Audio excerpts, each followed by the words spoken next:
Hi guys, காடை முட்டையை நம்ம பேர்ட்ஸுக்கான ப்ரோட்டீன் பவுடரை எப்படி மாற்றுன்னு பார்க்கலாமா? சரி, நம்ம ட்ரேயில் இருக்க எக்லாம் கீழே கொட்டிடலாம். என்ன ஒரு முட்டை கூட உடையல, வெறும் ஓடுதாங்க இருக்குது. ஏய், என்னை வச்சு ஒன்றும் காமெடி பண்ணலையே. சாரி கைஸ், அப்படிலாம் இல்லை. நம்ம எக்லேருந்து பண்ண போகிறதில்ல, காடை முட்டையோட ஓட்லேருந்து பண்ண போகிறோம். காடை முட்டை மட்டும் இல்லை, நம்ம நாட்டுக்கோழி முட்டையும் அப்புறம் நார்மல் பிராய்லர் முட்டையும் ஒன்று எடுத்துக்கிட்டேன். ஃபஸ்ட்டு எடுத்து இதை நல்லா வாஷ் பண்ணிக்கோங்க.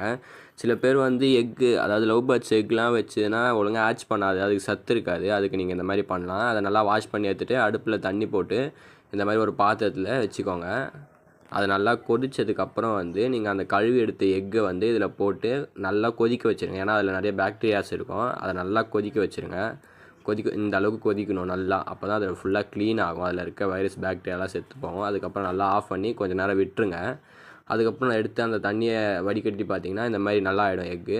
அதுக்கப்புறம் ஒரு பேப்பரில் போட்டு நல்லா நீங்கள் காய வச்சிடலாம்.